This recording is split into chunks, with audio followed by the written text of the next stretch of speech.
some point you've shot with him. There he is.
Well, these seats are before, so just grab one of them. And, hiya. How are you, Sam? You know Duncan? Duncan, I'm not sure we have. Good to see you. Very good to see you. Yeah. Whoops. So where are you two travelling from tonight? Well, I came down from Herefordshire. Oh yeah. Earlier today, and I had a meeting in town.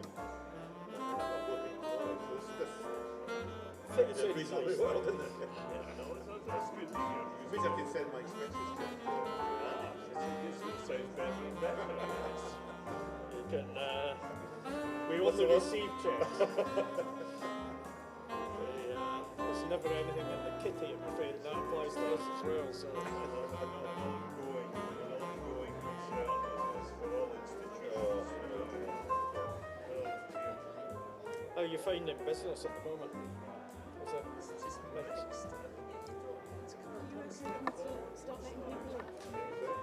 I suppose so. Just saying that I was just asking about the business. I say, one step forward, one step back. We've got two steps.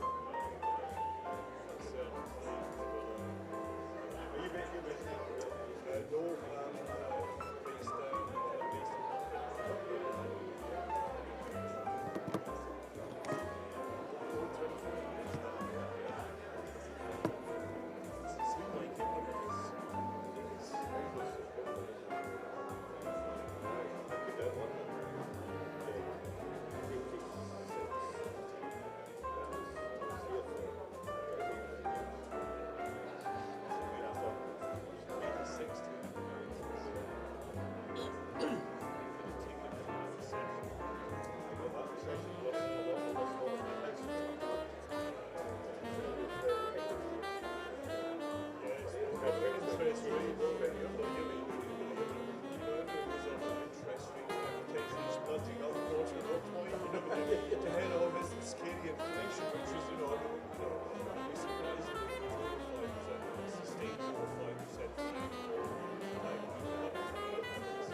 expected when it came down to 9% at that point. Yeah.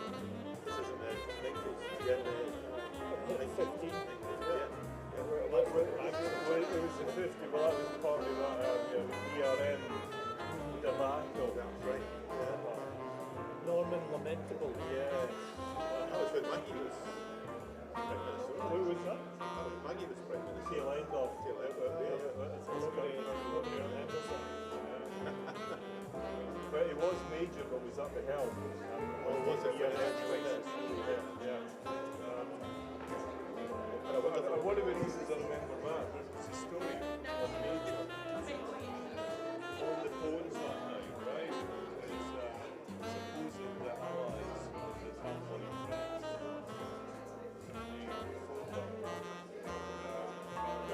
How you doing? Good to see you. Thank you very much for the invitation. Ladies and gentlemen, please stop speaking and head through to the room.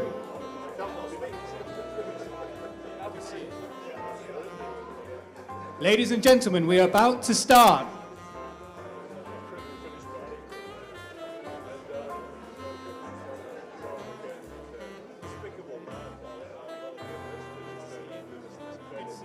Ladies and gentlemen, we're about to start. If you'd like to make your way through to the main room.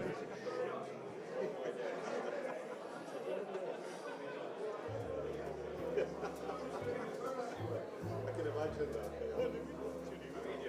Major, nice to see you. Nice to see you. You remember you're up here at some point. Right, we better sit down now. Oh, you're a fine roll here. So you can leave early. We'll see how good you are. Because are you comparing all night here? Is that your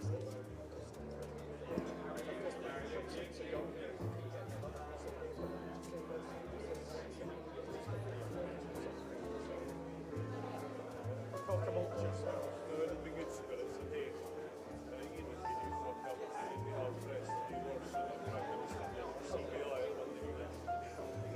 Have you got your notes in order at least? I hope so. I hope so.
Hello.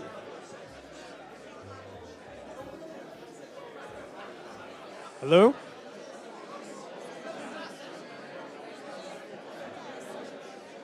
Hello. Oh. There are some seats down at the front here as well.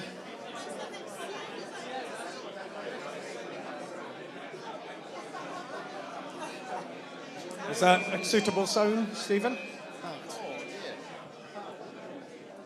Stephen's changing the sound. Is that better? Can you hear now? No? Nope.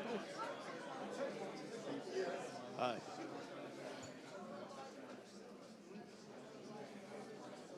We'll try.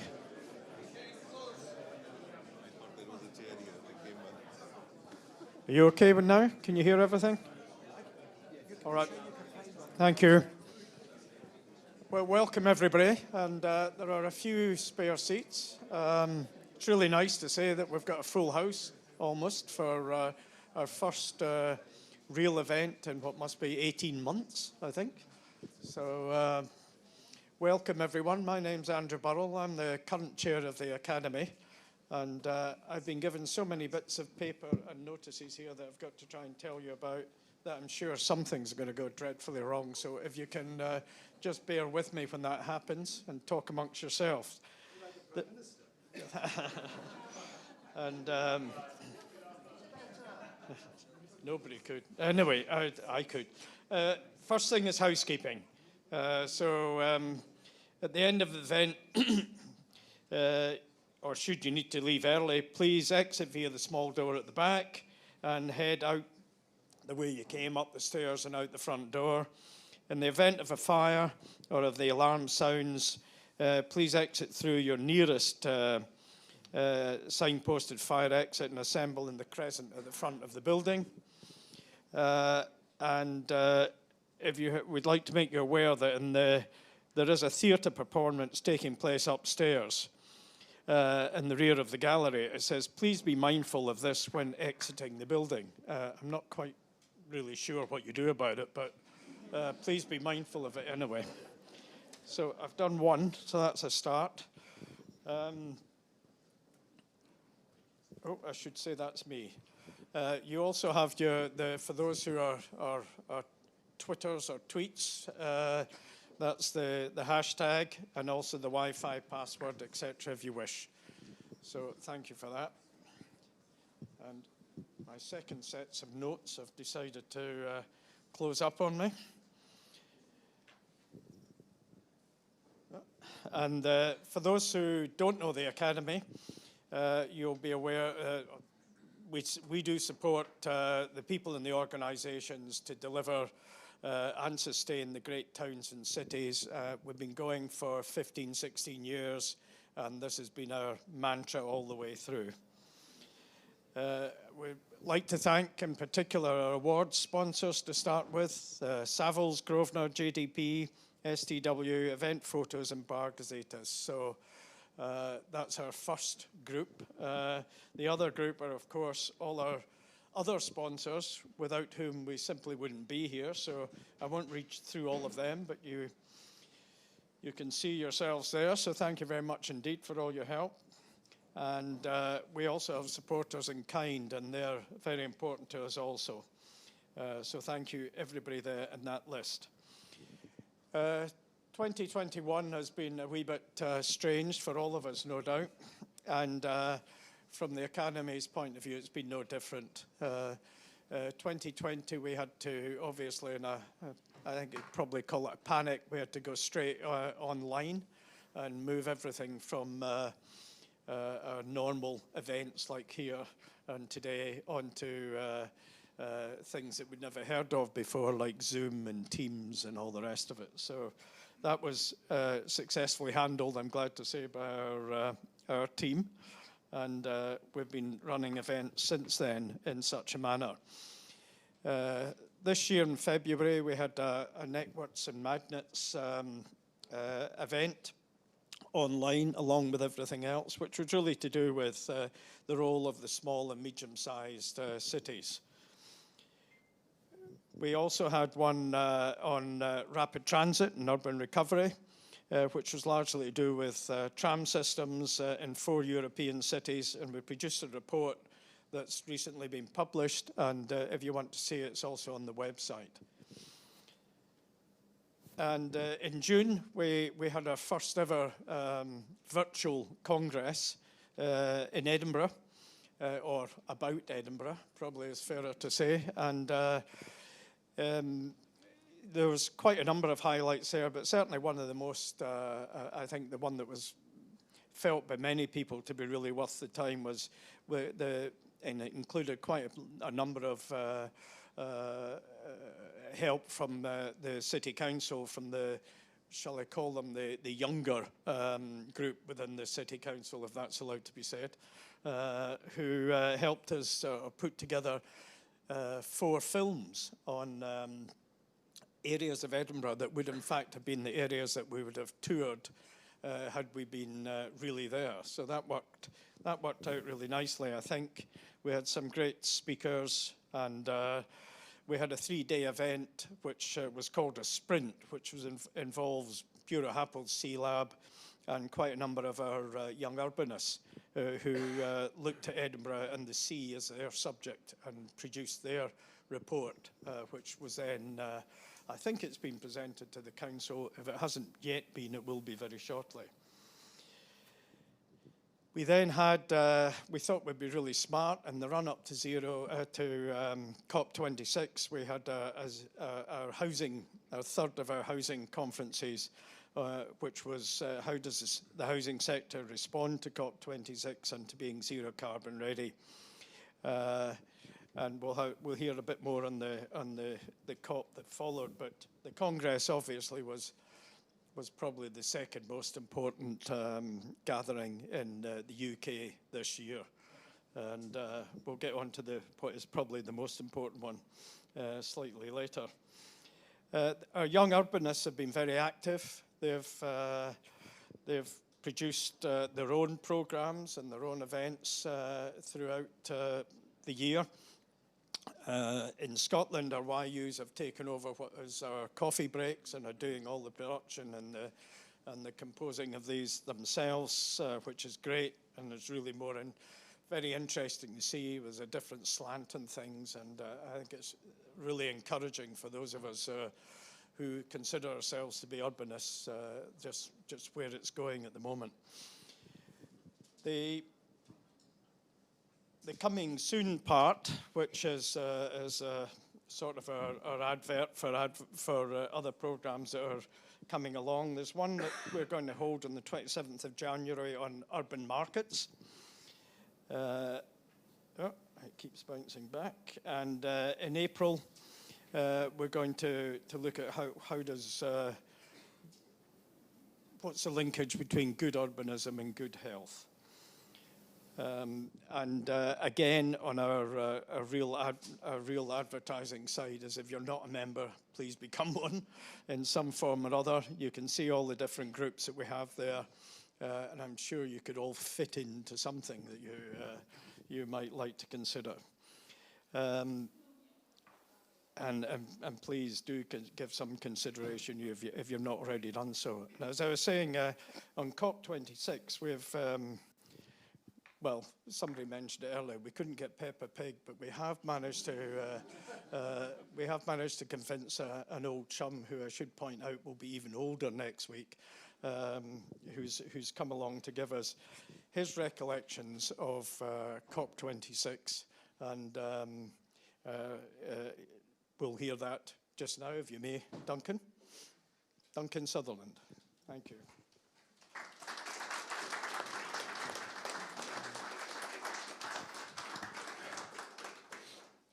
What did you get me into, Andy? Thank you very much, and good evening, everybody. Just a bit about me. I'm a non-exec director on Homes England. I have, part of a director of my own company, which is Sigma Capital. We now have 5,000 homes and customers throughout England and Scotland. And our target is 20,000 in the next 5 years. So we're building a whole load of new communities which are mixed tenure, so it's all very relative. And I'll say something else about Peppa the Pig in a minute, just to cheer you up. So COP was mentioned there. So the key issues I see at the moment is we've come at this pandemic and we've got no money. Government's broke almost, and doing other things with it. So if we have a thing to get zero carbon, to get down to net zero, how do we do it with public finances? It's going to be incredibly difficult, and certainly to meet the targets that have actually been set. And so how do we actually fund it? And as urbanists and planners, how do we take it forward? And how do we really have that effect on our communities, our cities, and our towns? So I have, as I said, the 3 levels. I have Homes England, national body for England, and we have massive funding from government. We also have objectives that are being set by government for sustainability and zero carbon. Now, if we're investing somewhere in the region of £5 billion over the next 2 or 3 years, that's a big thing to make. So how do we, nationally, make our funding regime more consistent with actually getting to net zero? So that was my one challenge from a Homes England point of view. From Sigma, we will have 20,000 homes in different communities. How do we make these communities sustainable? And over the past 2 years, we've been putting EV chargers in every house, and you'll just have heard that the government's just announced that just recently. I also have another little plaything, which is an orchestra I chair in London. We've just taken over a Grade 1 listed building, which is St John Smith Square. Many of you will know where that is. Having to deal with the upgrading of a Grade 1 listed building is not an easy thing, but one of our visions is that it will be the first concert hall in the country, if not Europe, that all the events will be zero carbon. That's our objective by the end of 23. So these 3 things, different levels, but affecting me. I also have an EV, which I've had an EV for 3 years. So I really am a believer that this is something we should be doing individually and in our jobs. So COP26 came along in Glasgow, my city of birth. As Andy said, 70 years ago next week. Scary things.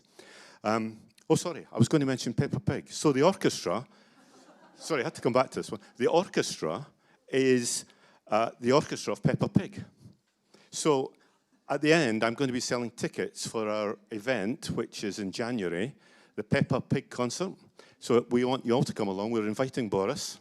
So come and see him in action. Back to COP26. I went up to Glasgow with real skepticism of the event, both from a global point of view, but also just from a national point of view.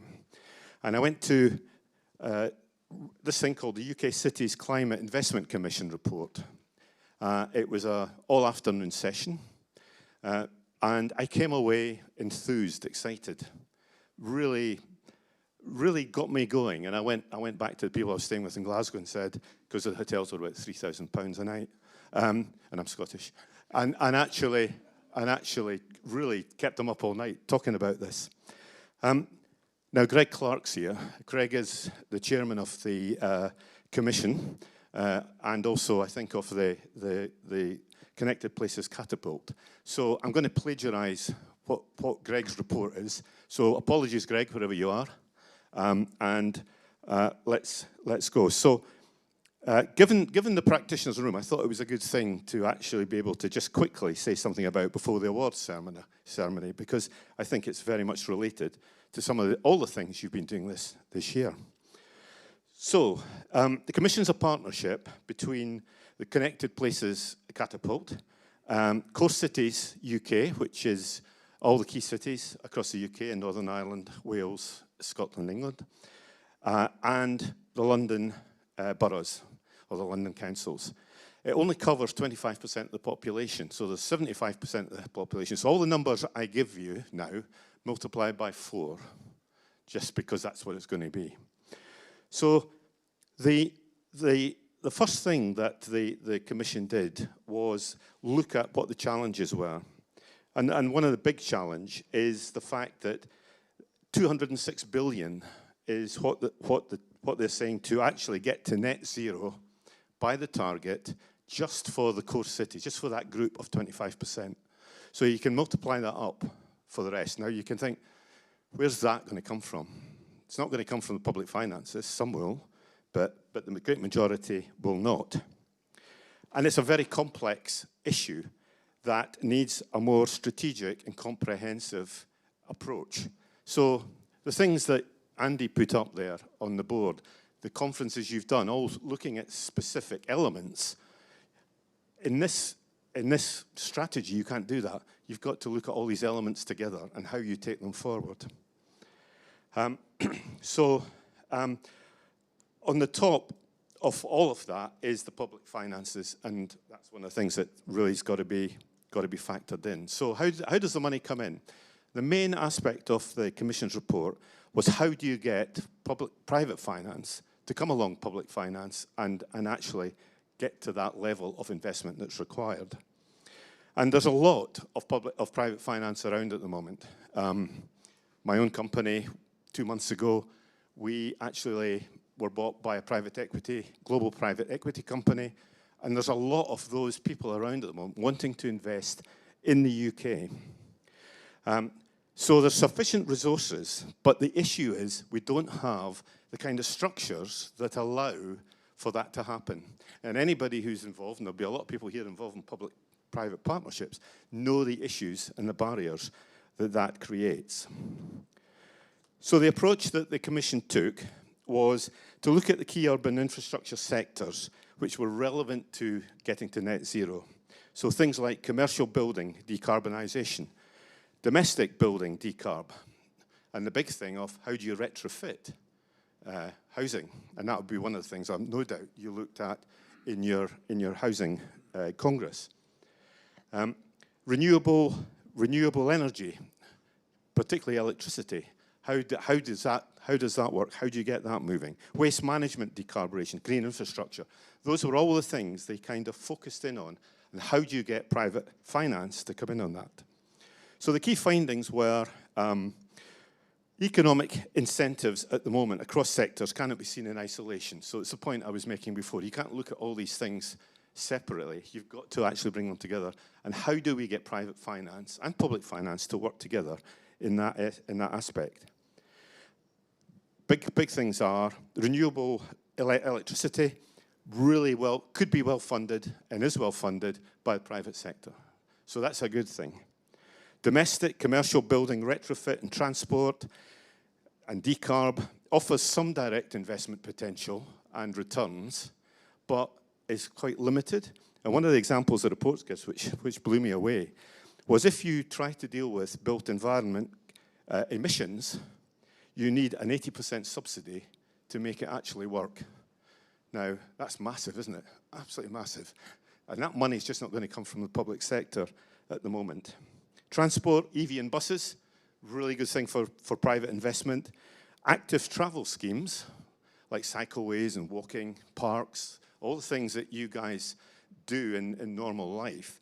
These are the things that will help. And this is about cross-boundary sectors, because that helps the health sector and actually starts to put less pressure on it.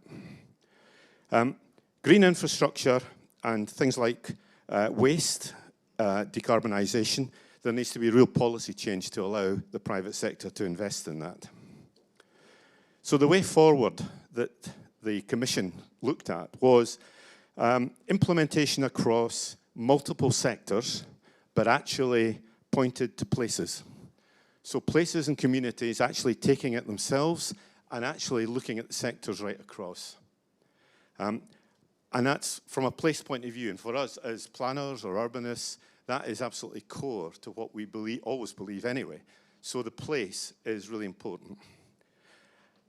One of the big issues, and one of the things we've done at Homes England, is set up an academy for the public sector because of the capacity and capabilities in local authorities. Because they've been just torn apart over the past few years, there's not the skills there. So how do we get those skills in locally, into local places? And at Homes England, we've set up a fund to be able to get things in, be able to get things in to local authorities to help them build capacity and capability to be able to tackle, particularly on the housing side for us. But I think we need to look at that across the board. How do we get that capability in? And then policy changes to maximise the role of the private sector. And I've worked on both the public sector and the private sector side in my life. And one of my key elements of what I've done is public sector, public-private partnerships. And it's the hardest thing. Those of you who have been involved, from the public side, you don't really know what you're doing half the time. And from the private side, it takes so long. The procurement process just doesn't work. Therefore, how do we break through that? What are the new things we can do innovatively that actually means we can get on with the job, both the private sector partners and the public sector, without having to go through this massive bureaucracy? So we need changes, policy changes in that aspect. So the recommendations, just to wind up, place-based investment demonstrators. So to get place-based demonstrators going along those lines, to incentivize public-private sector partnerships as existing, try and make them more focused. Support advanced planning and creation of investable propositions. So actually start to work those out and start to deliver. And then accelerate specific policies to support delivery. And that is about how we cut through the legalistics of this kind of structure we're all working in at the moment. So that's in a real nutshell, because I only had 5 minutes and I've taken a bit longer. But I would go online onto the Commission's website and get the report. It's got lots more detail in it than that. It is a fantastic thing, and you will be enthused. Thank you.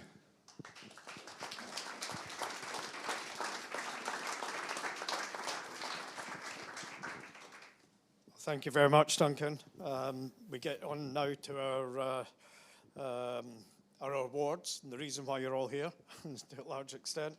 I think probably it's fair to say on the awards to start with, because of COVID, etc., because of the pandemic, we've been rethinking the awards, because obviously normally every year it's been about place in one form or another, and we felt that this year, put simply, let's make it about people.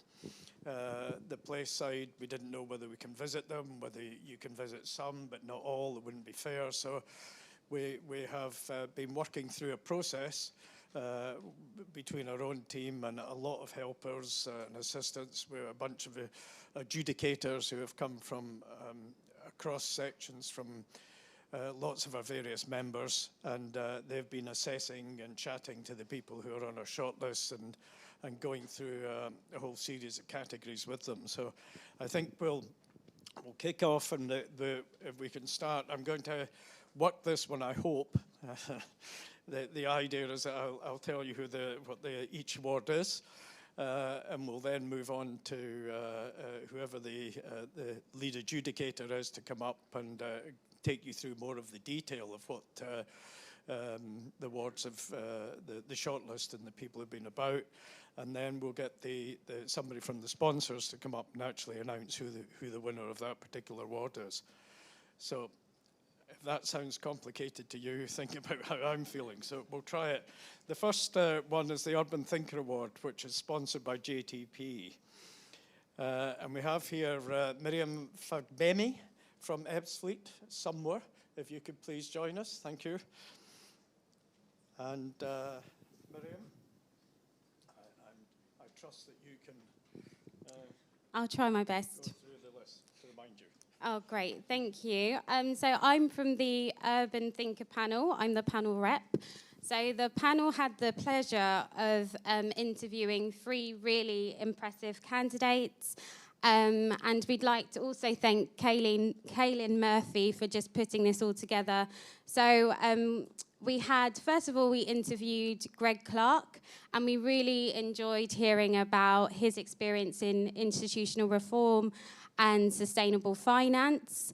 Up next, we interviewed Orla Murphy, and it was just really encouraging to hear everything that she's done on a national scale around towns and communities And we also had the pleasure of interviewing Anne Power, who talked us through everything that she's been doing in housing and energy and retrofitting as well.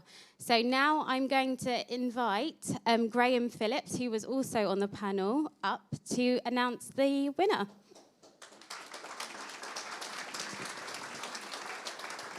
Thank you, Miriam.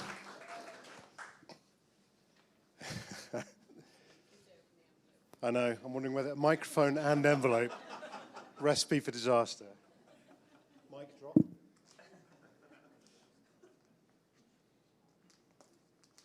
Properly sealed as well. You've done a great job, Taylor.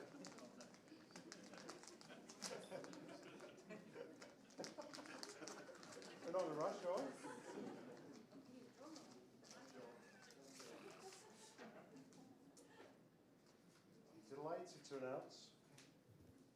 I'm delighted to announce that this year's Urbanism Award for the Urban Thinker goes to Professor Anne Power.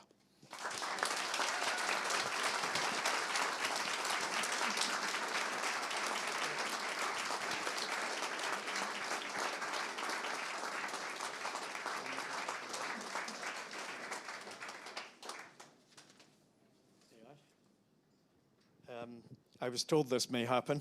Do you mind if I've got something from Anne here? Shall I leave? Are you okay with that? And I'll just read through it. I'm afraid it means you're going to hear even more from me. Thanks very much. Anne can't be with us today, so she asked. So we asked her if she wanted to prepare a few words, and if I can just go through this. She's been involved with urban problems ever since she was in Manchester University in the early 60s. In her own words, following that, I lived in the West Side Ghetto in Chicago, a total eye-opener for me about how bad city conditions can become. On my return to London, I lived in Holloway, in an area that was up for demolition, and witnessed 500 families being served with eviction notices to make way for council building. I became involved with the government when they asked me to help with the resident engagement in rescuing the most difficult council estates. I was shocked to learn that many of the problems could be hugely reduced and even solved if councils as landlords did their job properly. All these experiences led me to become part of the Urban Task Force to explore how cities could be made more attractive as well as more socially and environmentally viable. As a result, I became a commissioner for the Sustainable Development Commission, which forced me to realise how serious the environmental problems were in our cities. In the 90s, I chaired the Birmingham Housing Commission following the failed attempt to transfer the entire Birmingham housing stock to a replica council organisation. All of my work in urban issues has persuaded me that in order to solve urban challenges, we have to get closer to the ground and manage urban areas with more care and with more resident involvement. I've enjoyed working with the Academy of Urbanism because of its openness to these ideas and because of its advocacy for making places more human, more socially inclusive, and more environmentally friendly. I'd like to thank everybody in the Academy of Urbanism for, I can't even say that, for working to advance these important ideas about how we make our cities more viable, and I'm grateful to have been awarded this prize. So that's the words from Anne. I think we should have, all going well, a poem from our resident poet Ian McMillan, which I think some of you, that's about the main reason why you come here at times. So I'm hoping somebody somewhere, oh, he's here. Hello everybody, Ian McMillan here, poet in residence for the Academy of Urbanism. You can keep your poet laureateship, give me poet in residence for the Academy of Urbanism any day of the Urbanism Week. I'm proud and excited to have written 5 poems, one for each of the finalists. This one is about Anne Power, and it imagines a poem as a kind of street that Anne and a community might help to think about and how it might go forward. Anne Power. Imagine that these lines are ripe for development. Each stanza a housing block that needs to be thought about, thought hard about. Imagine that these lines can be rewritten, made better, more welcoming if we only talk to these people here about what they want to see in the poem. They will help us to write it and read it. Read it again and again. After all, they have to live with the poem, live in the poem. It's about them. And power. Urban poet. Poet of the streets, literally. Poet of the unfolding map. Poet of the poems written together, then walked on, lived in, loved, and power.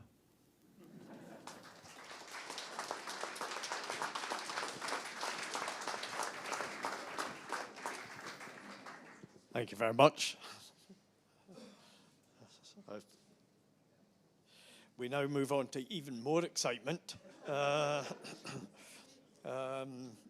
We have, there's a quiz, believe it or not, which is going to take part in 3 sections.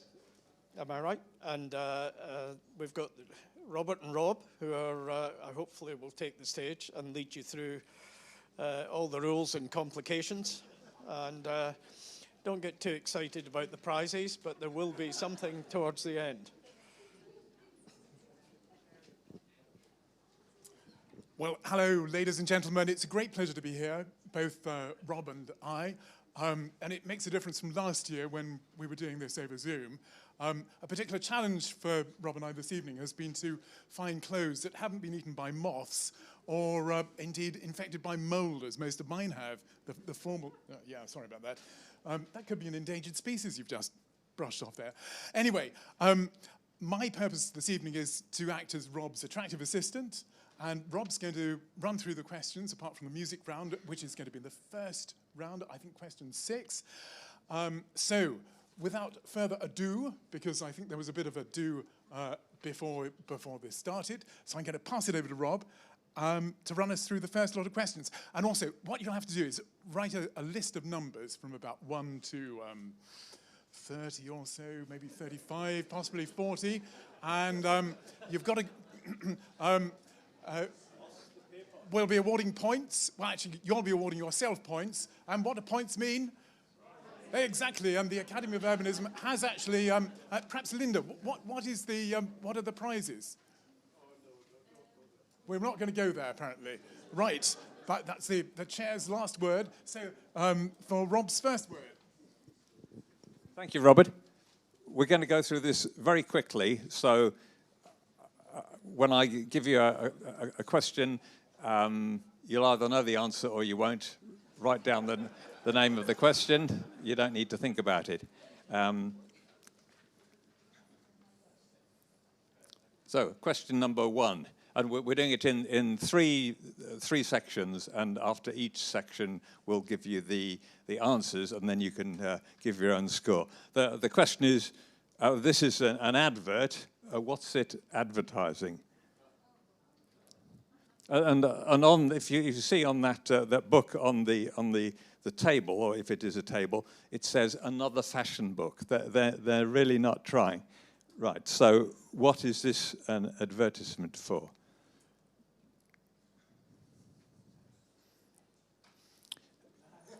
Question 2. Peppa Pig World is very much my kind of place. It is very safe streets, discipline in schools, and heavy emphasis on new something systems. What did the Prime Minister say there? 2 words.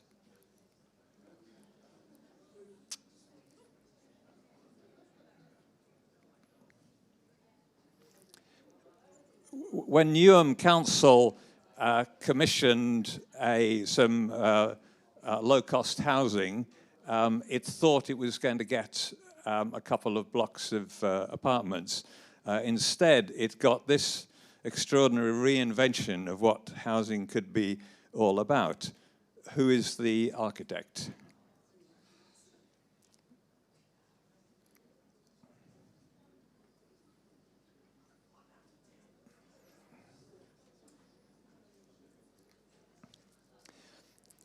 The Institute of Historic Building Conservation were at COP26 in Glasgow, and they thought they needed a slogan, and they came up with one, which was COP, which they were very pleased with. And you need to decide what it stands for. Does it stand for Conservation Officer's patois confuses ordinary planners, Committee of Parliament condemns Owen Paterson, or Conserving Our Places conserves our planet. What was the Institute's slogan? 1, 2, or 3? Mr. Gove said that he thinks the key to levelling up communities is improving 4 areas: local leadership, living standards, public services, and something of something. What is the 4th key to levelling up communities?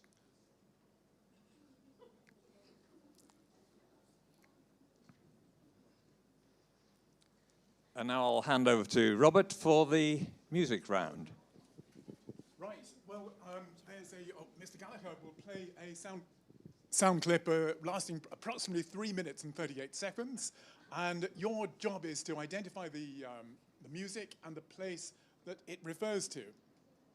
So, ready?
One or two pals of mine, we went in a hotel, we did very well, and then we came out once again, and then we went into another. That is the reason I'm full. We had 6 ducking choruses, then sang a chorus. Just listen, I'll sing it to you. I belong to...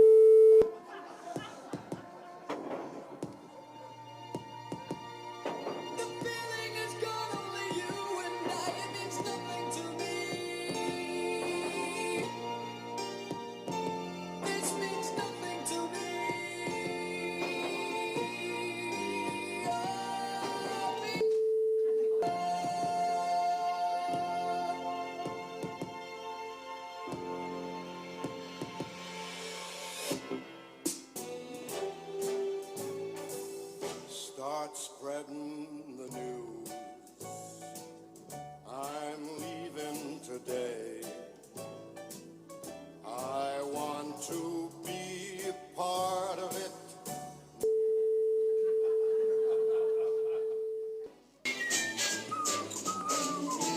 Hi, that text, what you say? Step aside, partner, it's my day.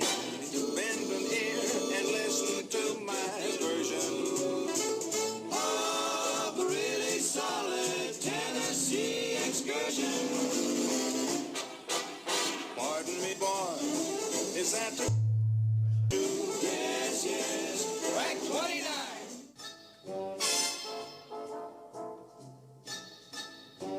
It's very nice to go traveling to...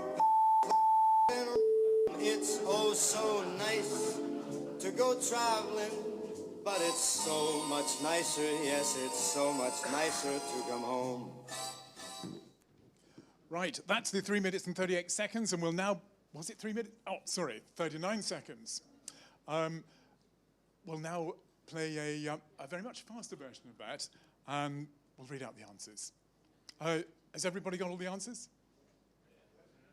Ready? Okay, here goes. And shout out if you can recognize this. What? Knightsbridge, Eric Coates. Anybody? Yes? Lambeth, exactly. Baker Street, no fooling you.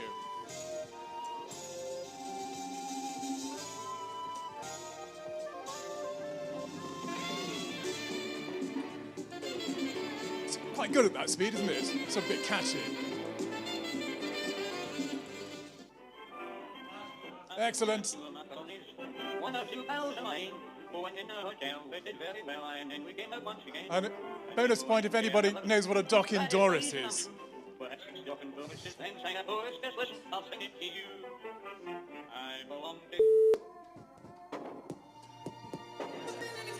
Piano, excellent.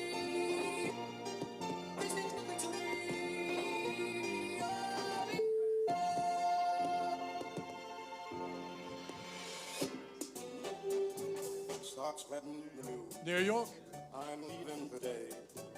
I want to be a part of it. I take what you say. Simple as partner, it's my day. Bend them here and listen to my version. Anybody?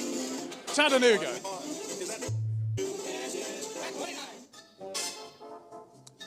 Anybody? It's very nice to go traveling to. It's oh so nice to go traveling, but it's so much Paris, nicer, London, yes, and it's so Rome. much nicer to your home. There we go. Paris, London, and Rome, or London, Paris, and Rome. That's the music round. And how far are we in? We've done 25 seconds to go. I'll do another two. There you go. I'll do another three, actually. Well, then give yourself 1 point for each of those that you got. I'll do 3 more questions, then we'll give the answers. This is a public realm project somewhere in the City of London. 1 point either for the architect of the scheme, the designer, the sculptor of this artwork, or the name of the building that it's outside. Oops.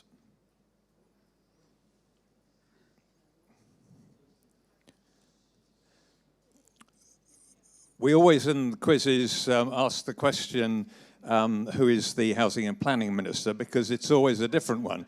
This time, for the first time ever, we have 2 quizzes where we've got the same Housing and Planning Minister, but you probably don't know who he is, so I'm going to ask you, or give you the chance to shine. So who is this unhappy man who is Housing and Planning Minister, until he's not?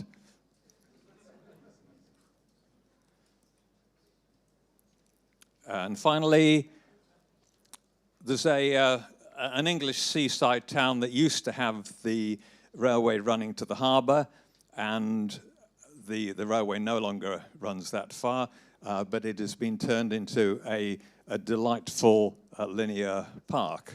Where is it?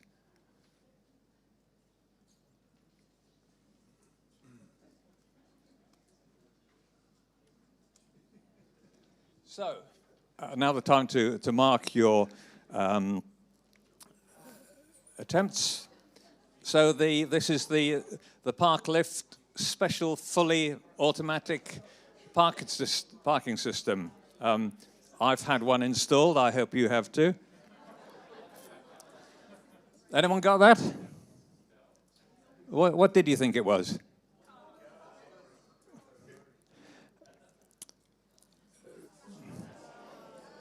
New mass transit systems.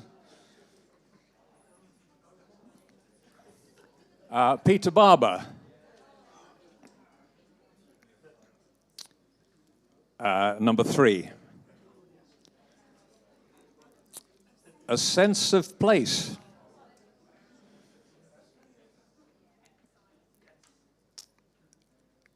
Christina Iglesias is the sculpture.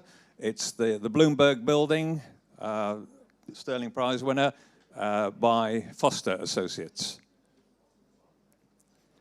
Christopher Pincher is the Housing and Planning Minister. And Folkestone is worth a visit. And that's all for us at the moment. We'll see you later for the second round of the quiz.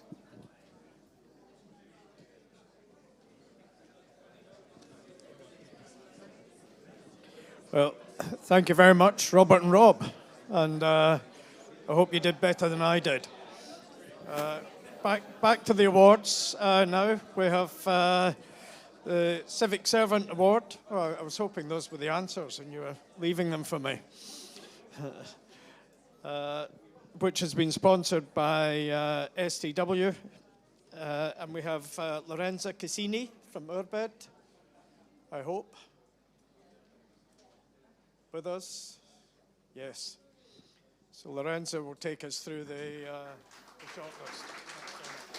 Thank you very much, Andrew. Hello. Evening all.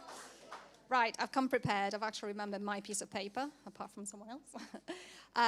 So yes, good evening, and thank you for the opportunity to present on our panel, the Civic Servant. And I just want to say that it's been the first year that I've actually been involved properly with the awards, and it's been really, really interesting. And I would recommend anyone else's members to get involved into the next year as well. So our categories, the Civic Servant, had 3 fantastic finalists. We had Dick Gleeson, former Dublin City Planner at Dublin City Council. Daisy Narayanan, that is now Senior Manager at City of Edinburgh, with extensive experience at Sustrans. And Tina Sobi, former City Architect of Copenhagen, and now a City Architect of Gladax. I would like to thank, first of all, our panel leader, Francis Newton, who's sitting somewhere over there. He's waving. And it's been my also first experience as deputy on a panel, so I really thank Francis for his very kind and welcoming guidance on all of us in the group as well. And I want to thank the panel members as well, that I'm not sure how many there might be here, but we had Fabrizio Matilana, Michela Leoni, and Andrew Barrow as well. And it's been really, really enjoyable experience, and we had some fantastic conversations, and I've had a bit of a catch-up with everyone else, and I think everyone else in other panels have had a really, really good time as well.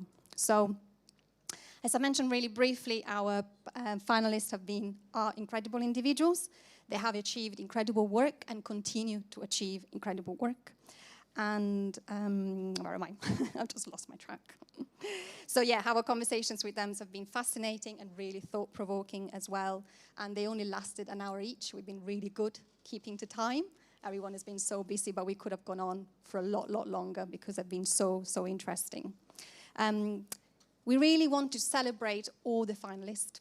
Each Civic Servant represents an exemplar in that urban design thinking practice.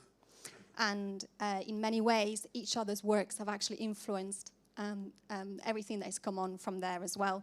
And it's got improved, contributed to the betterment of our cities, our places to thrive as well. So just a little mention of the little snippets of what we discussed together. In our conversations with Dick, we really appreciated how important it is to have convictions in your vision, in your thoughts and your ideas, and how you talk about them as well, and having that belief of creating vibrant and successful places. With Tina, we dug deeper in how the work of a civic servant is so important in understanding our field in urban design, and how we work on so many layers, and how all those layers and facets really interact with each other, and how we play that influence in the work that we do. And with Daisy, we learned the importance of embedding a just approach to creating spaces and places that are accessible to all and really inclusive as well.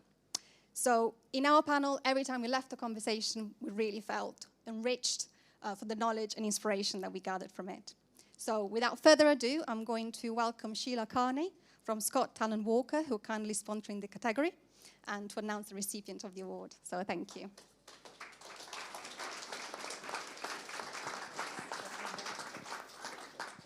Switched on. Good evening, everybody. Scott Talon Walker are delighted to sponsor this award, and we would like to just congratulate all of the finalists who've made it to the last three. I can see if I can do this with one hand.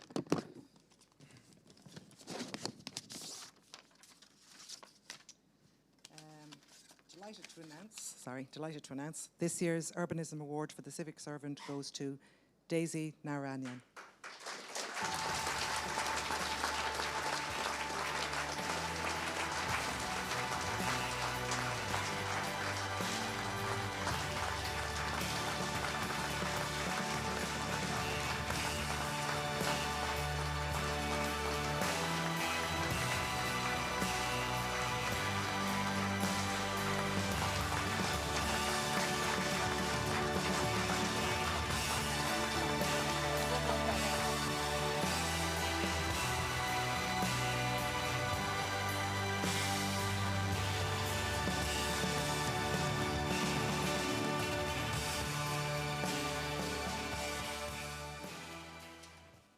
Gosh, I'm in complete shock. So bear with me while I get myself together. Thank you. Oh my God, this is amazing. First of all, thanks to the Academy, to my fellow urbanists, to the panel members. It was such a joy to speak to you. 1 hour, it flew by. So thank you.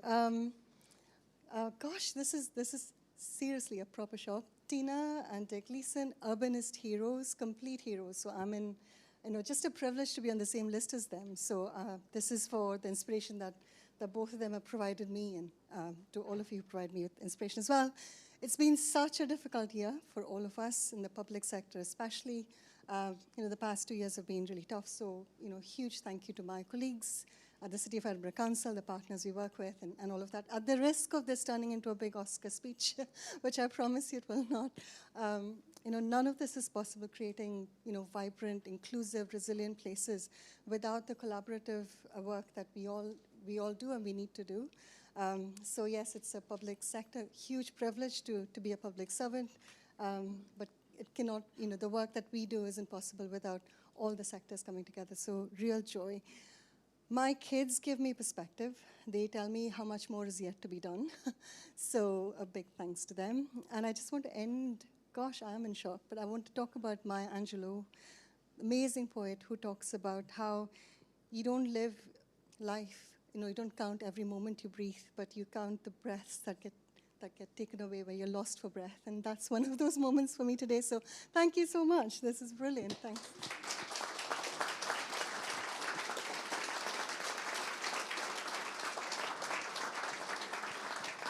Thank you very much, Daisy.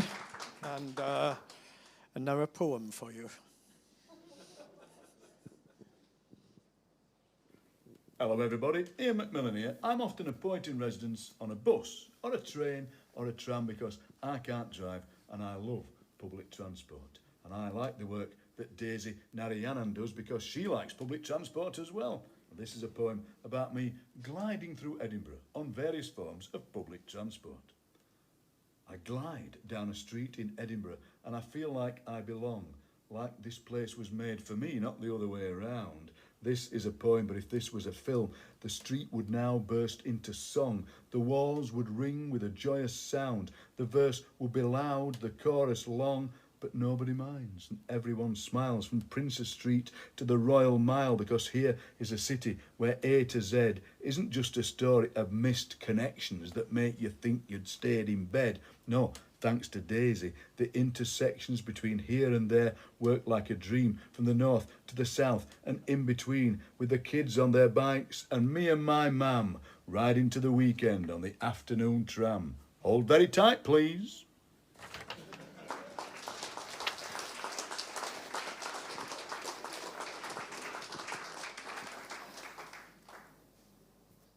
Thank you very much. And we keep going on the awards. On to our third award now, which is the Urban Re-Inventor Award, sponsored by Grosvenor. And if I could ask Andrew Bailey from Crisis to come up, please, and do the usual.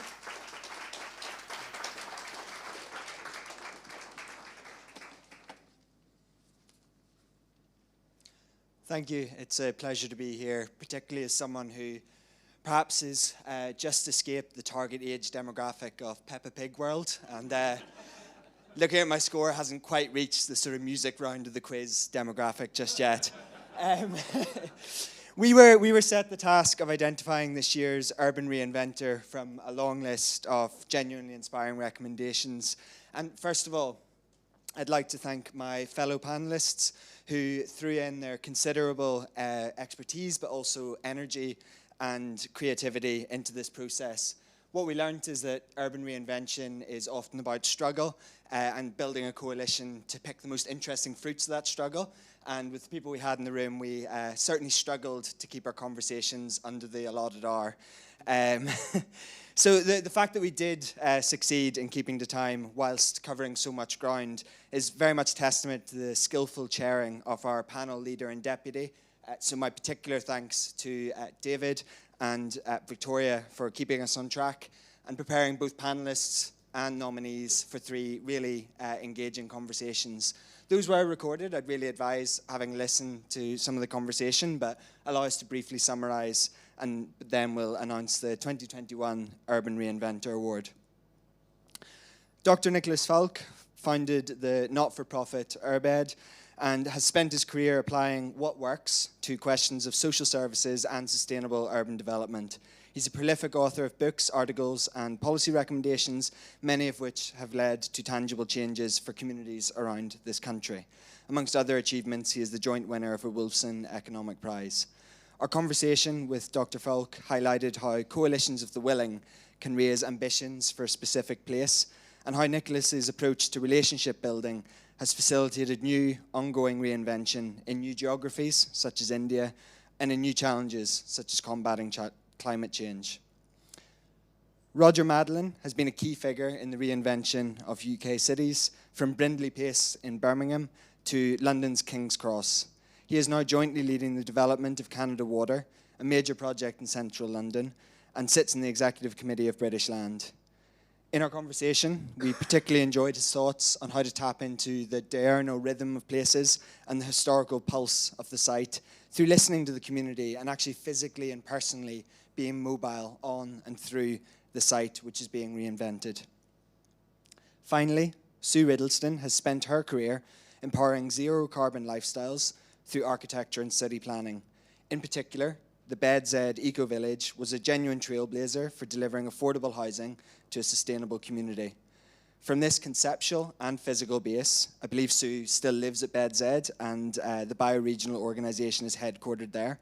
But from there, efforts have been now focused on creating a meaningful response to the climate crisis.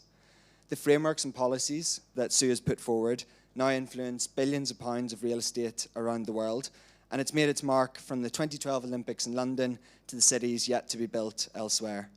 The panel has highlighted Sue's personal account of the hectic, behind-the-scenes consensus building around the Sustainable Development Goals, hand in hand with urban reinventors across the globe.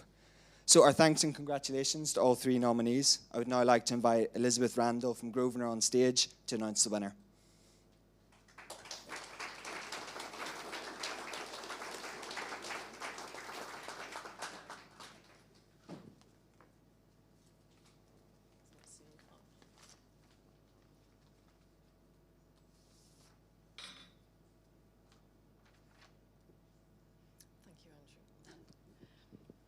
Great camaraderie on our panel. As you can see, we work as a team. So I'm delighted to announce that this year's Urbanism Award for the Urban Re-Inventor goes to Sue Riddleston.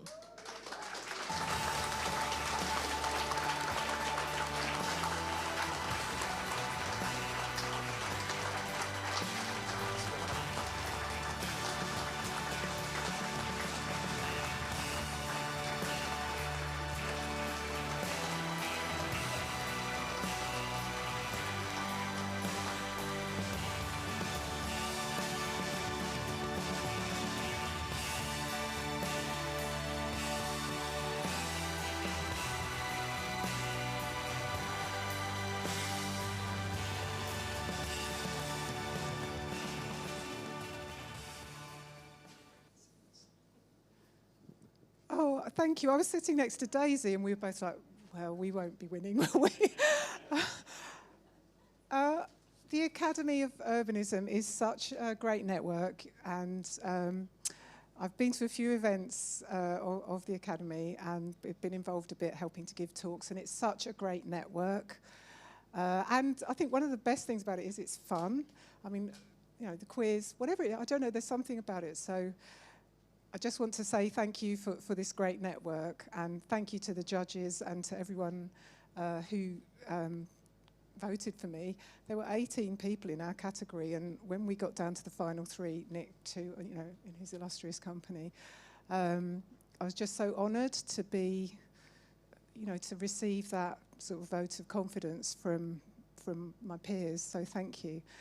I was delighted to hear Duncan talking about the COP26, and it's so important. And so what I wanted to say to you was we've got to halve CO2 globally by 2030, and we are all in such a powerful position to influence that in our day-to-day work.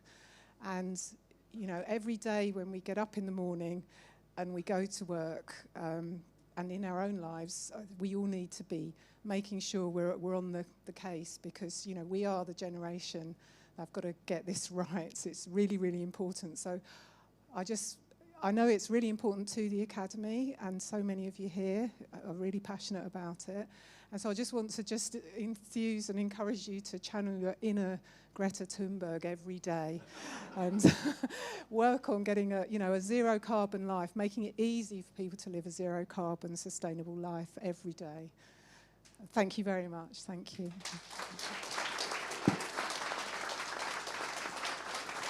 Thank you, Sue. And also for you, now a poem. Hello everybody, Ian McMillan here, a poet in desperate need of a haircut.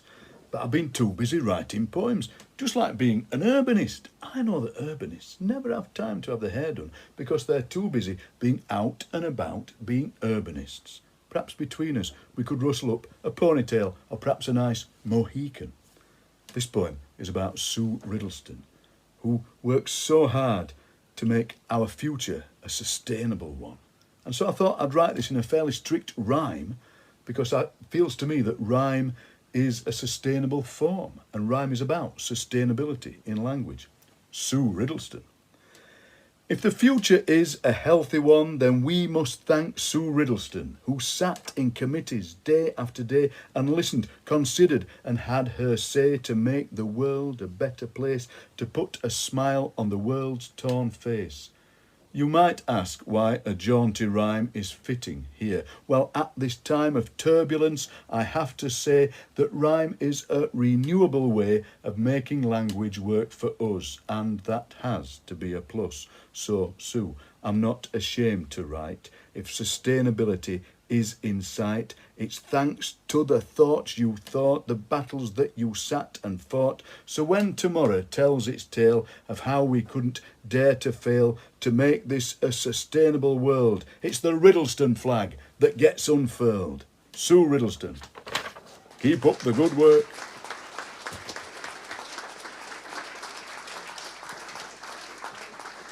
Thank you. We heat up a little bit here again with round 2 of the famous quiz with Rob and Robert. Have you brought your handsome assistant with you or not? No, we don't need him. We don't need him. He's doing the timing. Lovely, thank you. Thanks. We're going to rattle through some more questions.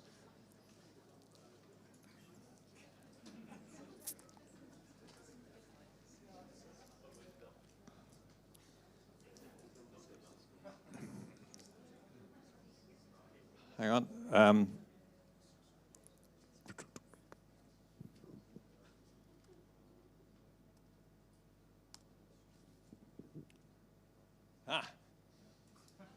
Right.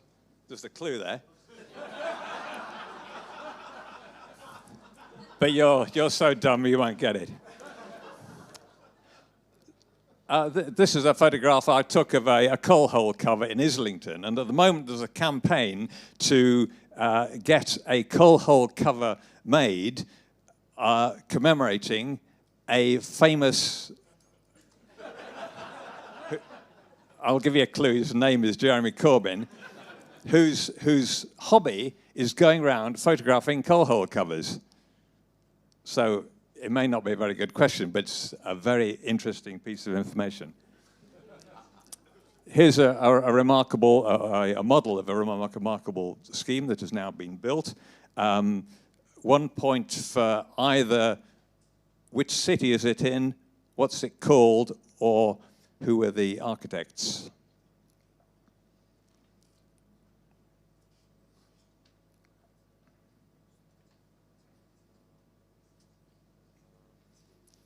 This is the chairman of the Building Better, Building Beautiful Commission.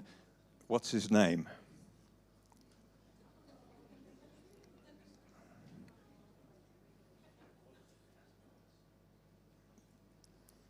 Joe Biden, a couple of weeks ago, was photographed, filmed, driving this car. Why? What is so special about this car? Just in one word, please.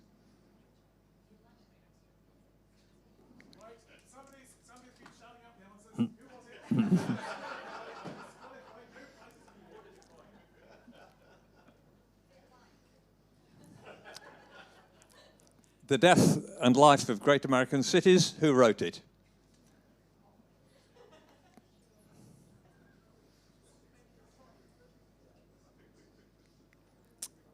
Which city is this? It's a city in England.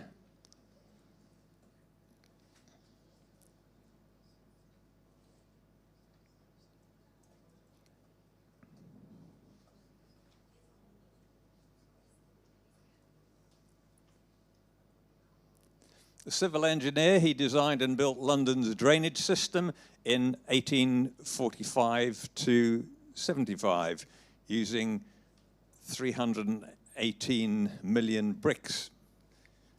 Counted them each individually. What was his name?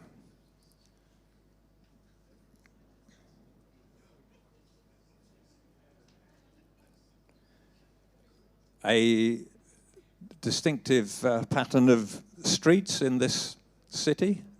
Where is it? What is it?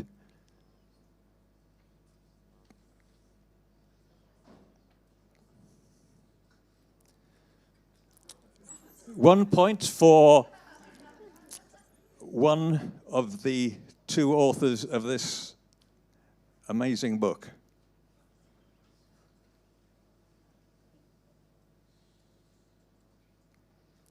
Where is this?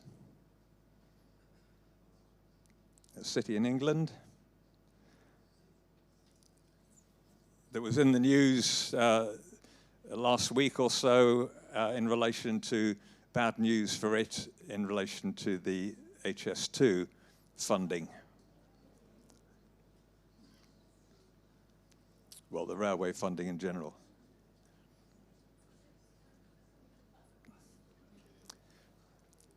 He was the designer of Peterlee Newtown. He designed a structure for penguins, and he found the process of planning and designing the new town so frustrating that he turned to pig farming for the latter part of his career. What was his name? Pepper, thank you.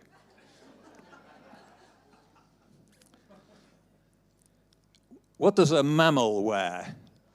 The few questions taken from the Dictionary of Urbanism's definitions.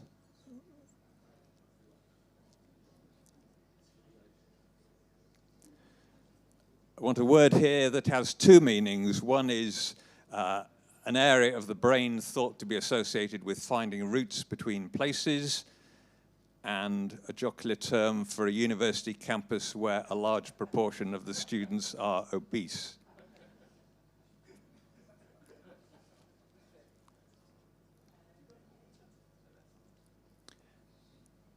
A Clockwork Orange was filmed here. Where is it?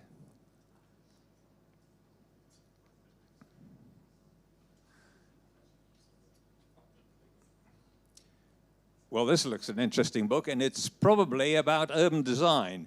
But what's the first word of the title? And if you don't know, I'll be displeased.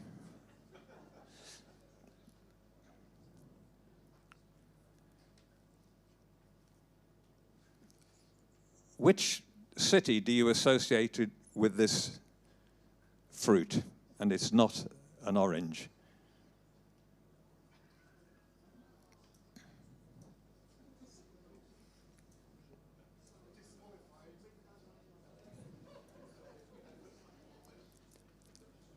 Who made this plan?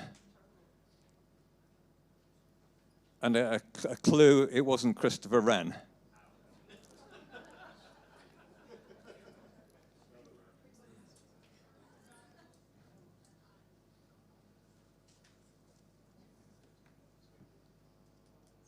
Richard Booth began selling books here in 1961 after he had moved into his family's half-ruined castle.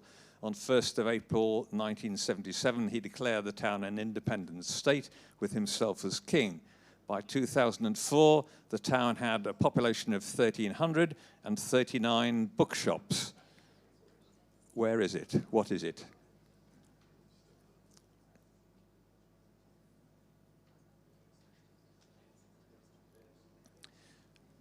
Which city do you associate with this?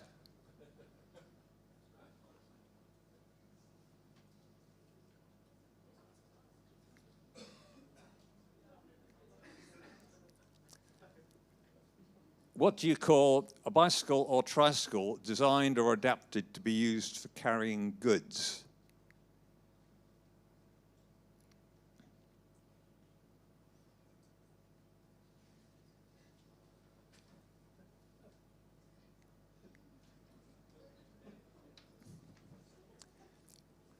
So that's enough.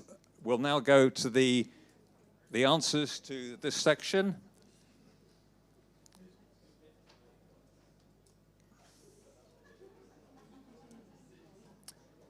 And the photographer of coal hole covers is Jeremy Corbyn. The mailings in Newcastle by Ash Sakula. Anyone get that? Yep.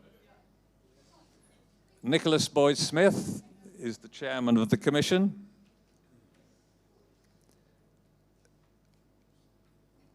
Joe Biden was driving this car because it's electric and therefore sustainable.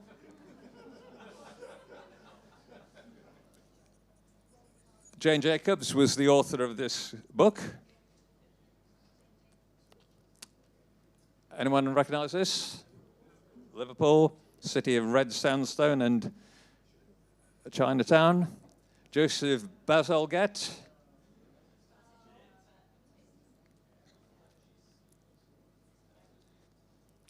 Milton Keynes.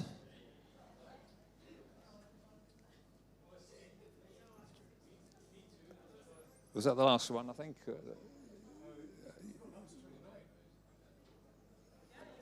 Oh, right, yes. Oh, yes, so we did, yeah. David Rudlin and Shruti Himani.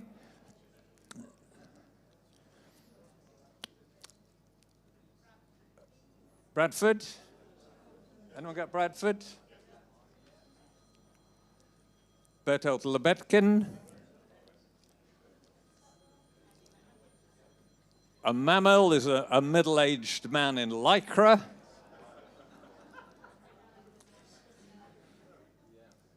The hippocampus.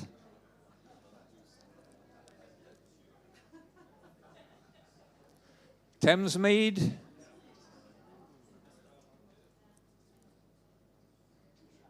Essential, I tell you, it's essential. Anyone get this?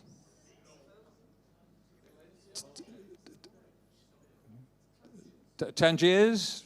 Tangerine? John Evelyn's plan for the City of London. Hay-on-Wye for books, Dundee for cakes, and cargo bike. Anyone got cargo bike? Good, well done. That's the second round. We'll be back later for a third round.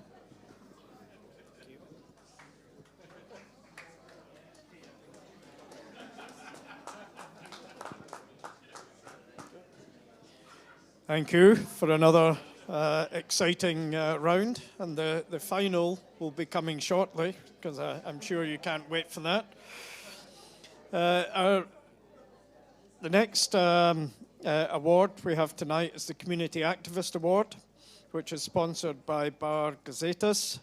I don't know if I'm pronouncing that correctly. No? That'll do? Okay, that's fine. Thanks. And this will be worse for me. Savini Rajapaksi, please. And I'm sorry if I got that wrong. From the Prince's Foundation. Thanks, everyone.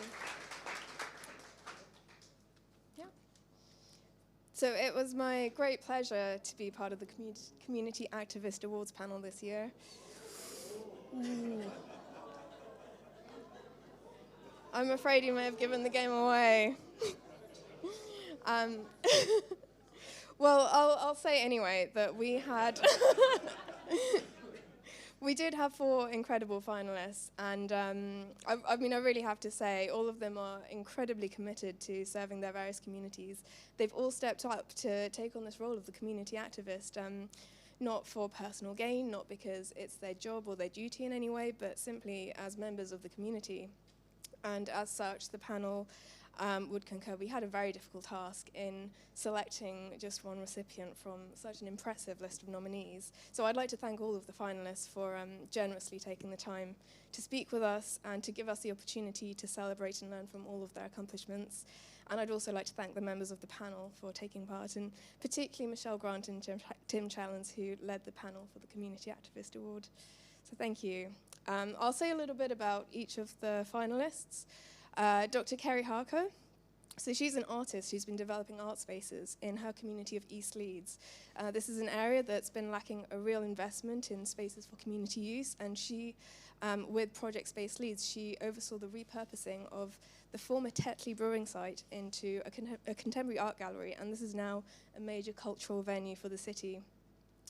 She also founded the East Leeds Project, which intends to establish a makerspace for artists to meet, work and create, as she continues to work to strengthen the arts community and cultural infrastructure of Leeds. Yvonne Lawson founded the Godwin Lawson Foundation, and she set this up in honour of her son, who tragically lost his life as a victim of knife crime. But she's since worked with the government to legislate on preventative measures against knife crime, as well as working with teachers, parents, schools, and local authorities to develop vital support structures for young people. And these programs are incredibly effective. They get to the heart of the matter by intervening at the early stages of the lives of many vulnerable young people, preventing their involvement in gang activity and violence, and ensuring they have role models, mentorship, and aspirations to guide them to make better choices. Abdul Malik is a businessman, a religious leader, and a lifelong member of the community in Easton, in Bristol. And he's a leader that's been able to bring together the community in very difficult and divisive times. He is chair of the Eastern Jamia Mosque, and he's had to respond to an emerging Islamophobia and far-right sentiment, but crucially, it's his open dialogue approach that's helped to cross religious and cultural divides and really generate solidarity within a very diverse community. And this area, St. Mark's Road, it recently won the Great Street Award, that noted in particular the vibrancy and cohesion of the many cultural backgrounds in the area that make up the community. And Pam Warhurst, who kickstarted a global trend with Incredible Edible, an urban food growing project that she began in her hometown of Todmorden in West Yorkshire. And for her, in the face of an economic downturn and a declining local activity during the recession, she sought to empower her community to act to revitalise their town. So with food being a thing of universal interest, and with her slogan being, "If you eat, you're in," she used food growing as a way of both uniting members of the community and encouraging them to take ownership of public spaces, showing how they can be used in more creative and useful ways. Her approach demonstrates how small-scale activity using limited resources can grow to have a big impact, and she's inspired people around the country and the world to take steps to make changes in their neighbourhood in a similar way. So those are our 4 finalists. Maybe slightly redundant now, but I'll hand over to Tom Lacey from Barcasitas, who will announce the recipient of the award. Thank you. The tension's unbearable. I'm gonna keep it. Congratulations to all the finalists. But the winner of this year's Urbanism Award for Community Activist goes to Yvonne Lawson.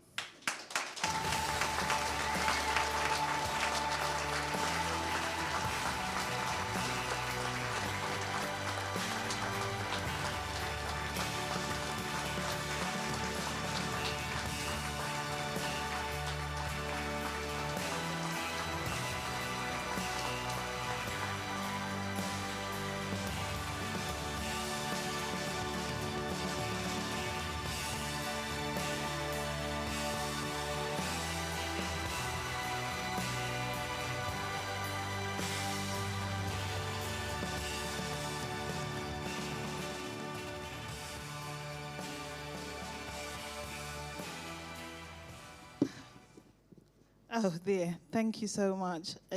I'm more nervous than I thought I'll be. It's just a great honor, a privilege to be given this award. It means so much to me, right from the bottom of my heart. The challenge that my family and myself have gone through is very traumatic to talk about. But right from the onset, we knew that we wanted to be part of the solution. I gave up my day job. And waking up every morning, I ask myself the question, how can I, Yvonne, make a difference and change a young, vulnerable life? What can I do to ensure that that person, that young life from a very deprived family, from a very vulnerable family, who doesn't know where their next meal will come to, how can I ensure that that young person reach their fullest potential? And that's what I wake up to.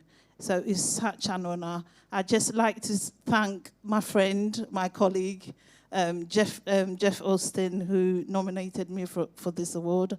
I'd also like to thank my husband, who's at this corner there, my family, my friends, my community, who have supported me. I couldn't have come this far without their support. I just want to leave you a note that I think in terms of crime and violence and what we wake up to every morning, I think every single one of you here have got a role to play. And I think, no matter how much small, how big it is, I think sometimes the smallest things make the biggest difference. Thank you.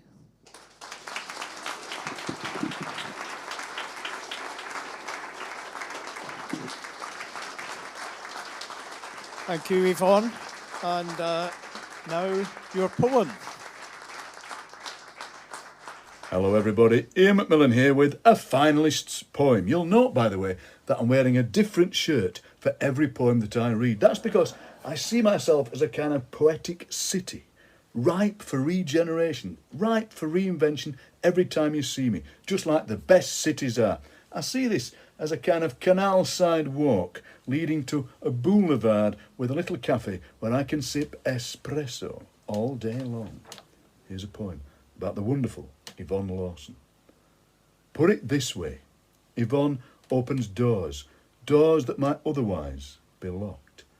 Yvonne works in unfurnished rooms and furnishes them with hope. The clock ticks relentlessly on. Each day wasted is another chance gone. So Yvonne steps in with armfuls of possibilities, handfuls of ways to open these doors that slammed shut so early. Hard work, this leaning against doors, finding keys and combinations, pushing until the door opens just a little and Yvonne can get her foot in. Locksmith of lives, key to new futures, city lighthouse. And when the doors are all hanging open, she will start on the walls. Yvonne Lawson.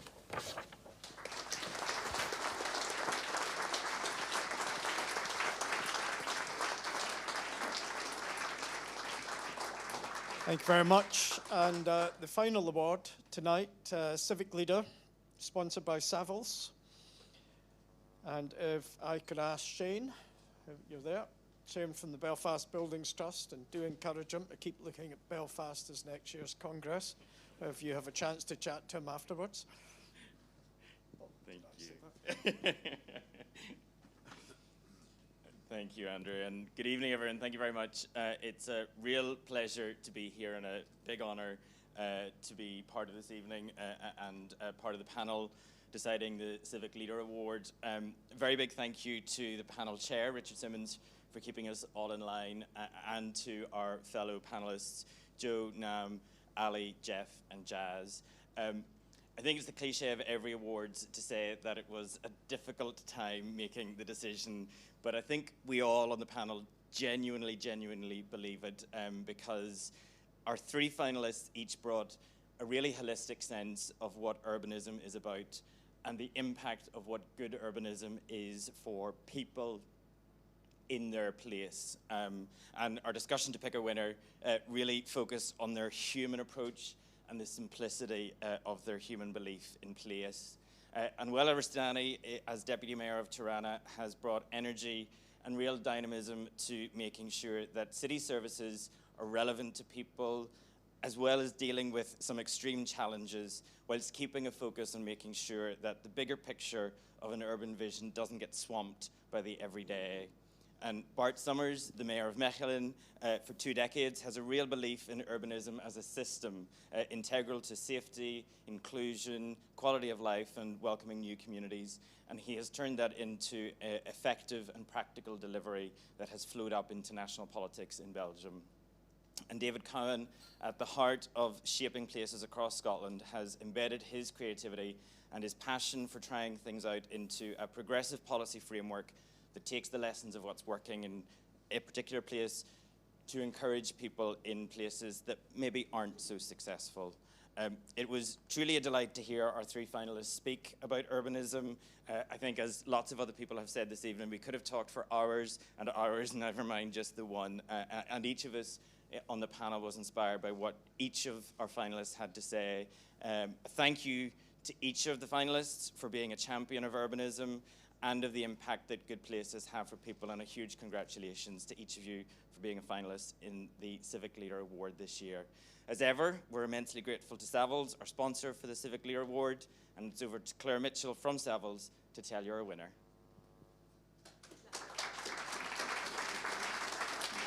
Thank you, Shane. And congratulations to all the finalists. Savills is absolutely delighted to sponsor this event. In anticipation, this year's Urbanism Award for the Civic Leader goes to Minister Bart Summer.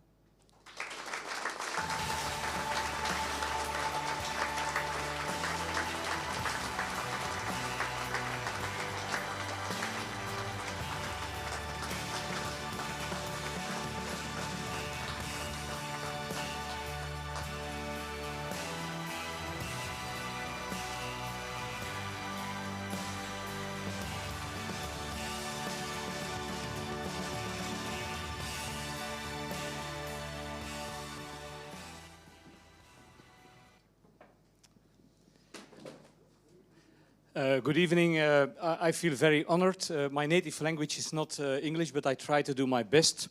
They told to me that I had to say a few words, and they pressed on the word few.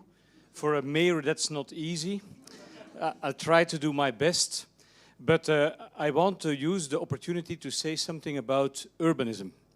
I'm not an urbanist. I'm not an architect. To be honest, I haven't studied at all. I'm a lawyer. But I've been mayor in a city during 20 years. And when I started, it was a city a little bit in despair, nearly in the hands of the extreme right. They were the biggest party.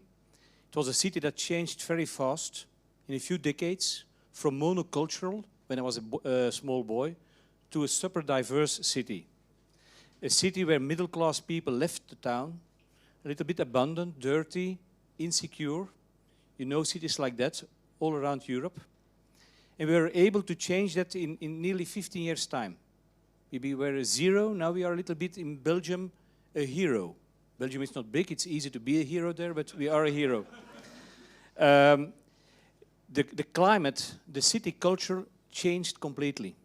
From a city that was negative, skeptical, passive, to an open-minded, more progressive, inclusive town. And for me, that's urbanism. Urbanism has, for me, not so much to do. Of course, architecture is important. Beautiful public spaces are important. Nice buildings are important. But it has to do, for me, everything has to do with people, with building up a community, create citizenship. And I think in days as today, where we live in difficult days, not only COVID, but we see the uprise of far right, polarization, fake news, hate speech. In such eras, in such times, it's important to protect the real essence of that beautiful human invention, the city. Because a city, for me, it's the place where, in a natural way, you meet people who are different than yourself, with another background, with other opinions, with other attitudes, with other preferences. You see them there. It creates freedom for us, but it also creates the possibility of innovation. That's why cities are so productive, so creative. The creativity comes out of that diversity. And in a city, diversity is always, when a city functions well, a positive thing. And a second thing a city does, it's a factory of opportunities and social mobility. If it is run in a good way, it has to be that. If the city, it can be a place where people get a better life. The city is in fact a dream, a purpose. In these times, those essence, that DNA of a city is threatened. So good urbanism protects the DNA of a city and strengthens it by fighting segregation and creating inclusiveness, by creating more formal and informal meeting places, by working on equal opportunities, by creating fairness, justice, security, and by starting with the idea that when you bring a community together, a city will always be the solution and not a problem. So, for me, that's urbanism. Working in that way, that's the basic thing. And if you can do it with beautiful buildings and beautiful architecture and fantastic open spaces and whatever else, it's a good thing. But the essence lays in that thing, I think. Thank you all.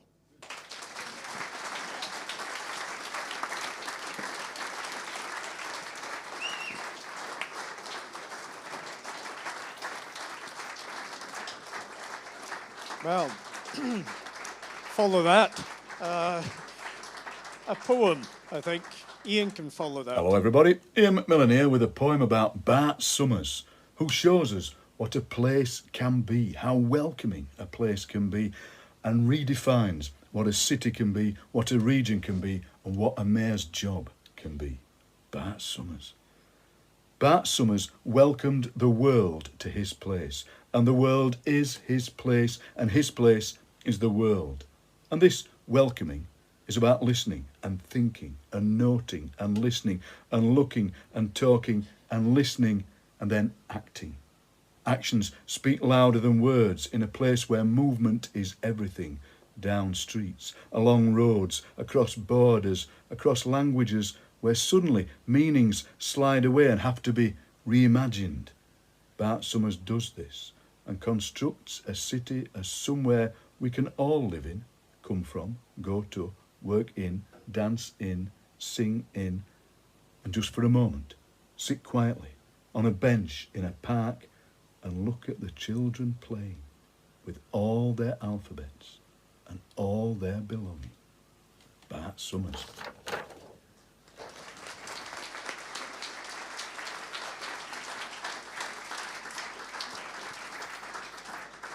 Thank you. That's our final as far as the awards are concerned, but the moment you've all been waiting for, which is the last section of the quiz. So again, Rob, if you please. Thank you.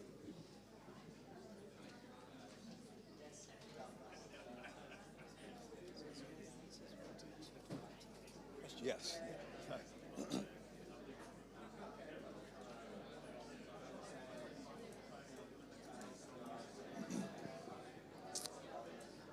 Right, we're going to rattle through the rest of the questions. All ready? You won't have time to think. What city do you associate with this?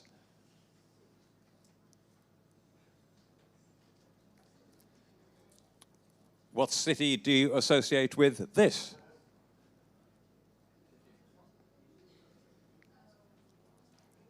Where is this? A public building in a city. Which city?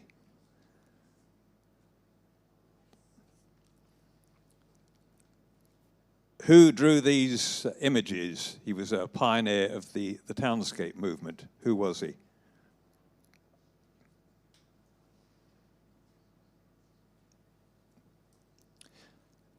A rubble club, a club which never meets, open to any architect who has had a building destroyed in their lifetime. What is its name?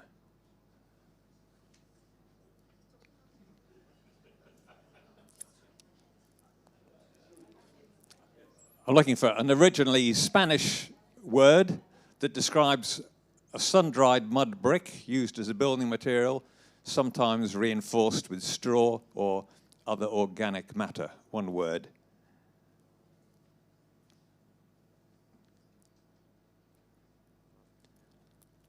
Who designed this?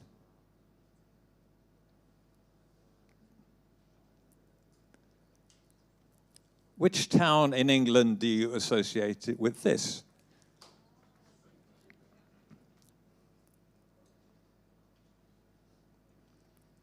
What is the short name of the Welsh Historic Monuments Agency? The Welsh word means to preserve.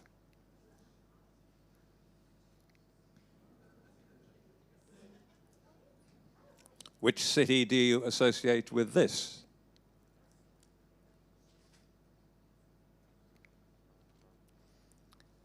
I'm looking for the word that describes an open-air slaughterhouse and meat market. Several UK towns and cities have streets with this name, dating from the Middle Ages.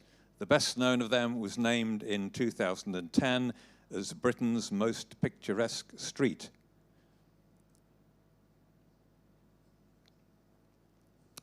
Which place do you associate with these?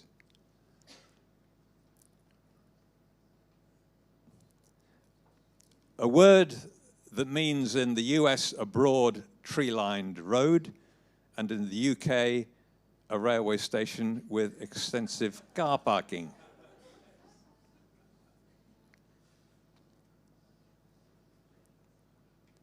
City of Three Spires. What is the city?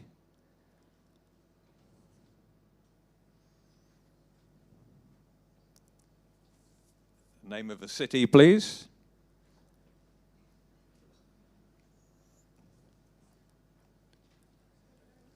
I'm looking for a phrase that describes a group of residential streets bordered by main or distributor roads, the ones appropriate for buses, lorries, and non-local traffic, where through motor vehicle traffic is discouraged or prevented.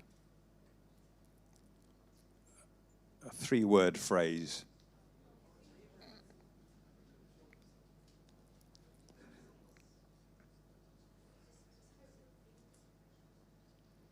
And which city does this evoke?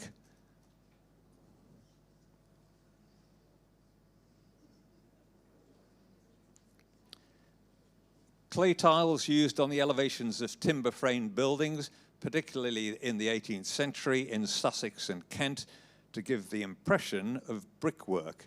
What are they called?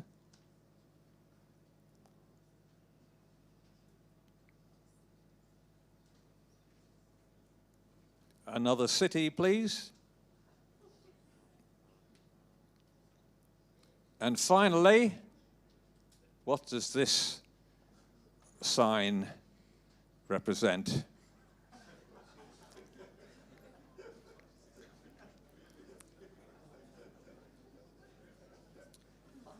Okay, we'll go back and give you the answers.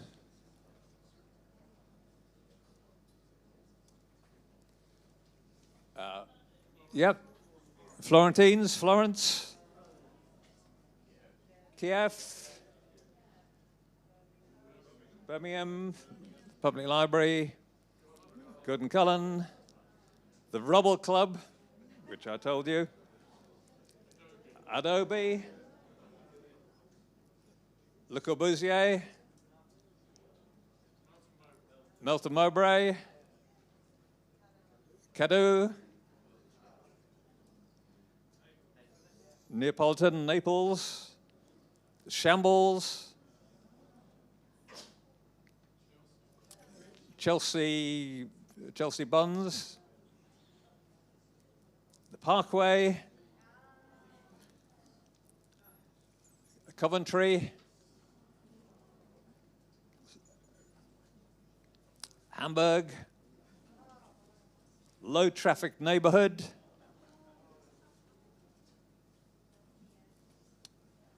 Vienna Whirls, mathematical tiles, Frankfurt, and a home zone. So if you'll now count up if you got any right, and so I'll now pass over to Robert, who will then find out if we have a winner.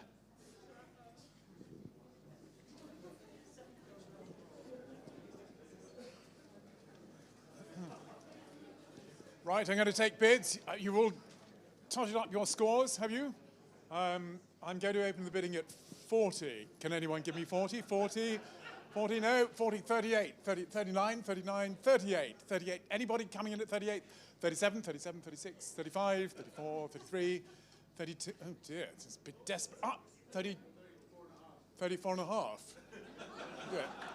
Investigate that man. Yes. You got 25. Right.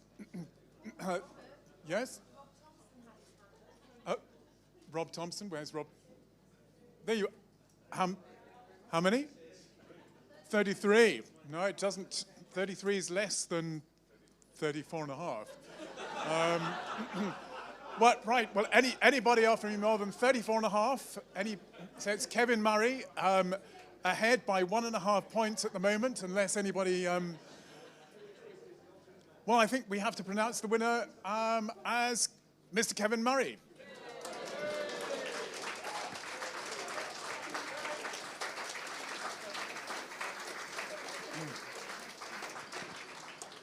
Who will be standing in a corner isolated in the networking session because nobody really likes a know-it-all. Anyway, that's the quiz. Thank you very much. Thank you very much to the Academy of Urbanism. And here we go. Thank you very much, Rob and Robert. And the thrills go on. Who can believe we've got yet another thing to award prizes for? Caelan here is, for those of you who were forced into buying tickets earlier, Caelan's going to go around and pick these stupendous the winners, the prizes, which are so marvelous I can't even describe them to you. So would you like to find somebody, Caelan, who could pick a ticket and see where we go? I don't even know how many prizes do we have? We've got 6. Tom McCartney.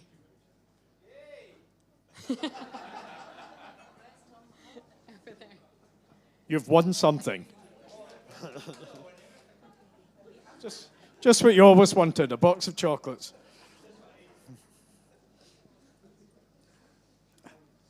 And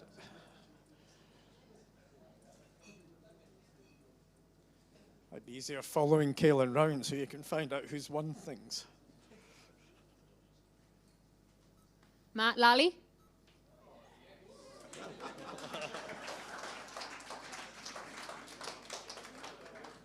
Boy. And third, oh, she's going far away.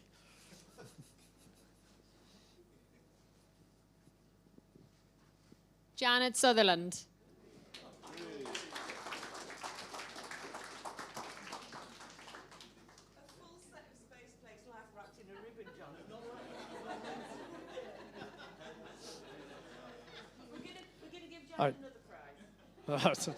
She's got a few of these already, so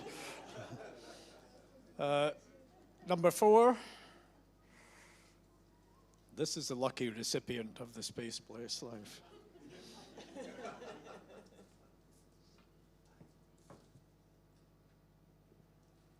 Abdul Malik.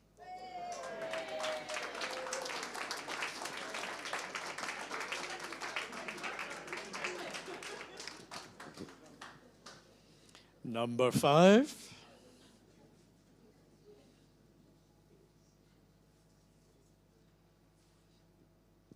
Francis Newton.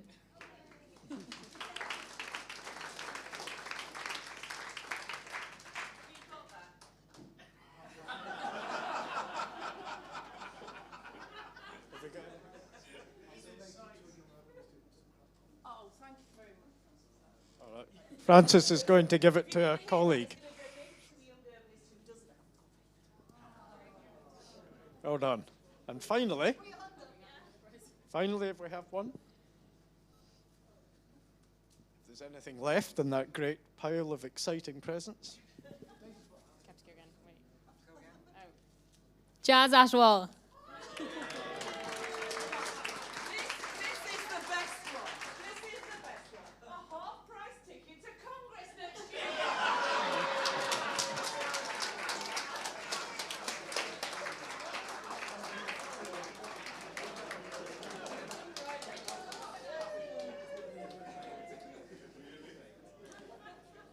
Really, what more could you hope for, Jazz?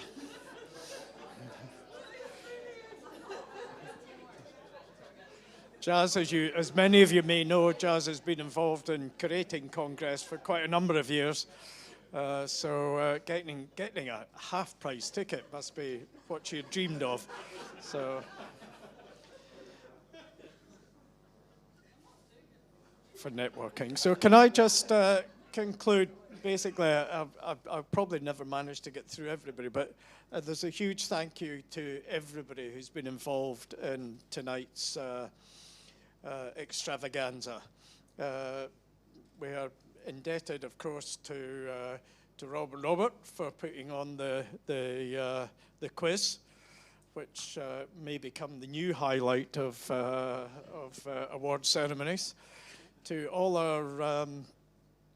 all the, should we say, contestants, to the winners, to those who are runners-up, but everybody who took part in the awards tonight. To all the adjudicators and to those, including people like David Rudlin, who put together a lot of the ideas for the categories that we're going to go through tonight.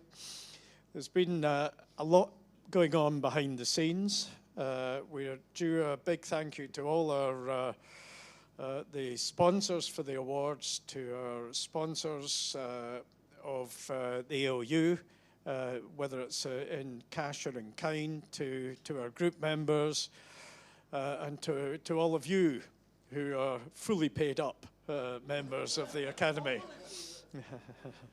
To those who are fully paid up and those who are thinking about becoming fully paid up. So that would be great. And actually, and also, most importantly, to our team, to Linda, Stephen, etc. I won't go through them all. And for the hard work they've done to get us all here. And I'm sure I've forgotten some people. No, I'm not being pointed out. Anybody I've forgotten. So basically, thank you all. hopefully there's still some, I can't move this. Oh, there's maybe some drink outside and food. Oh, did you hear that? Take your glass with you because we're not good on glasses, and stick around for a big part of the AOU, which is about networking, and then apparently join us at the Jack Horner pub, which seems to be round the corner. That seems to be us. So thank you very much indeed, everyone.